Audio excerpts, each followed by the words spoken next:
Seventh one we have minus 1 by 2, minus 1 by 2, minus 1 by 2, minus 1 by 2 and so on. So we have to check whether it forms in common difference or not. So we can make use of the common difference formula. Otherwise we can just see here. See, in the previous video I said common difference can be positive, it can be negative, as well as it can be a neutral, 0 also.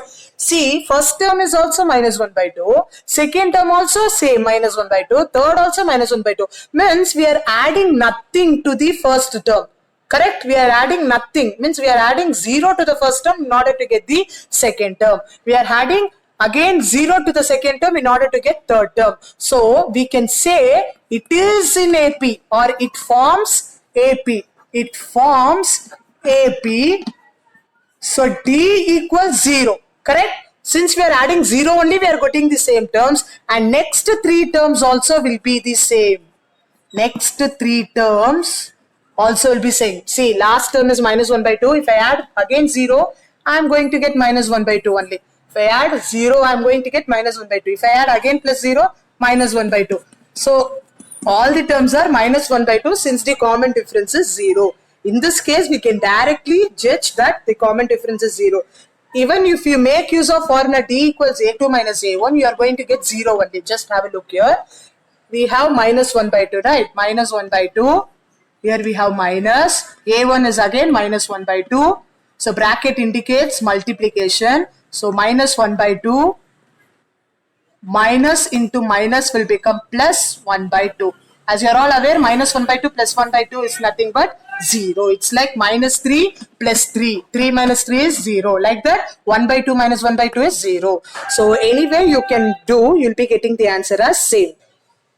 Next type, 8th one, we have like this: 1 square, 3 square, 5 square, 7 square goes on. What is 1 square? 1 ones are 1. 3 square, 3 threes are 9. 5 square, 5 fives are 25.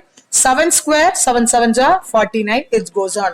For this new set of sequence, 1, 9, 25, 49. Actually, it's not a new set. It is the old one only, but I have completed the square root. I just wrote 3 square as 9, 5 square as 25 and 7 square as 49. Now find the common difference for this.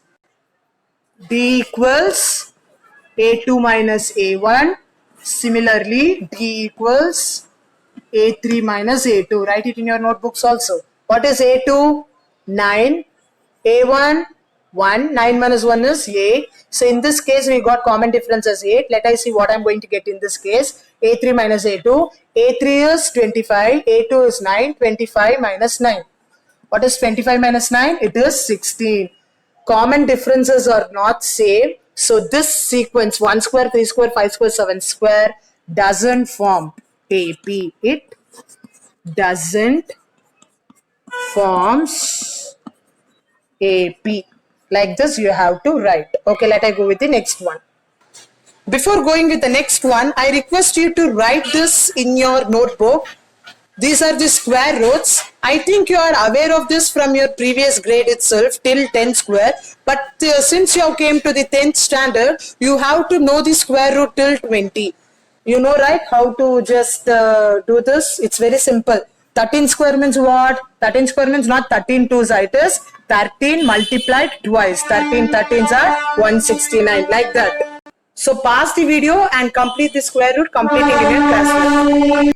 Now let I go into the last problem from this third exercise. I hope you have copied the square root in your classwork too. Okay, fine. Let I enter into the problem. Ninth one, root 2, root 8, root 18, root 32, so on. Whether it forms an AP or not, we need to check.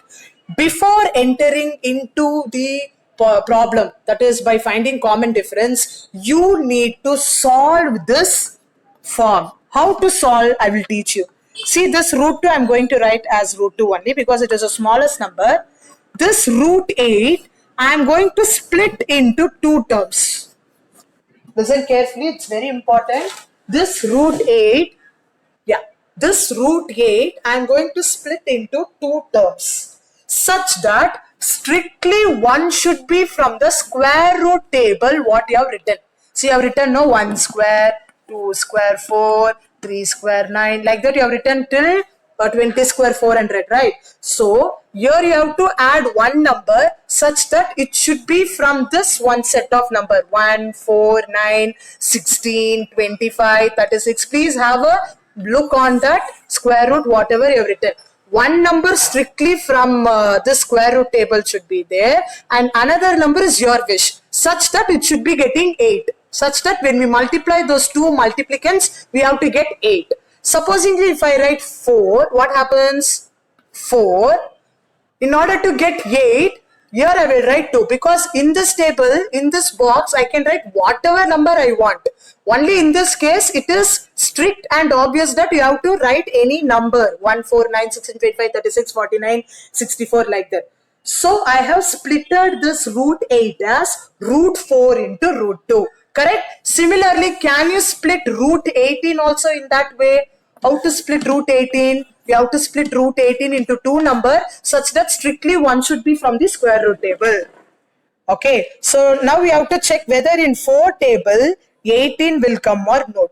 No, it won't come. So let I go for the next square root number 9. Whether in 9 18 will come or not. Yes, it will come. That is 9 2s are 18. So I have splitted this root 18 as root 9 into 2. You can't split whatever you want. You can't split it as root 6 into 3. Why I can't split a root 6 into 3 as root 18? 6 into 3 is 18 only, but I can't split like this because one number should be strictly a square root like this. It should be a 4, or it should be a 9, or it should be a 16, 25, 36, 64, it goes on. So we can't take whatever number arises in your mind. One number should be strictly from the square root table. You got it. Similarly, you have to split root 32 also. How do you split root 32 into two multiplicants such that one should be strictly from the square root table, another is from your wish?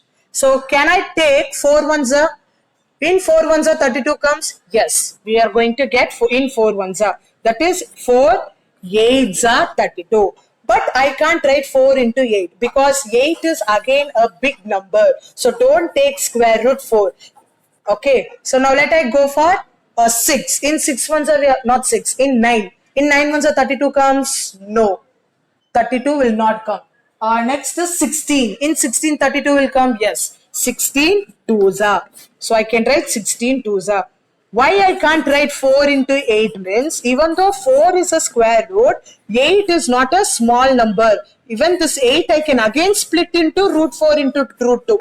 We have to write one number such that it cannot be splitted again. If it is 2, 3, then it's well and fine. Don't write more than that. So 16 into 2 is the correct number. So let I write it again. Root 2 I can't split, so I can write root 2 as it is. Root 8 I have splitted into 4 into 2. Root 18 I have splitted into 9 into 2. And root 32 I have splitted into 16 into 2. Okay, now I'll write root 2 I will write as it is, comma. I will write this in this manner also. Root 4, root 2, correct? Root 4, root 2, comma. This root 9 into root 2 I will write like this also. Root 9, root 2, comma. Root 16, root 2. Root 2 as it is. All know root 4 is nothing but 2.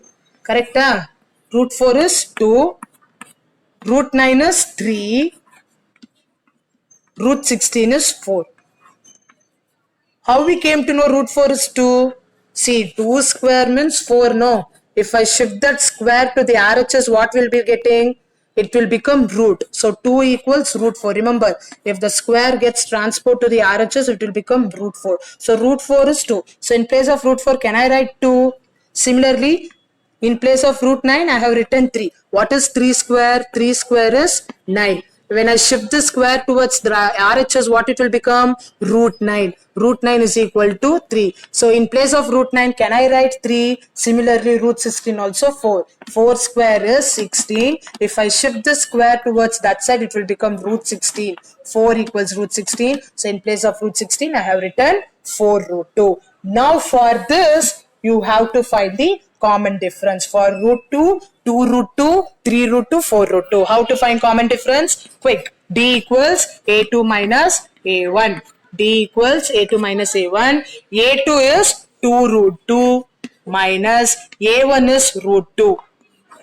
Okay. Subtract 2 minus 1, it is 1 root 2. So we got 1 root 2 as D equals A2 minus A1.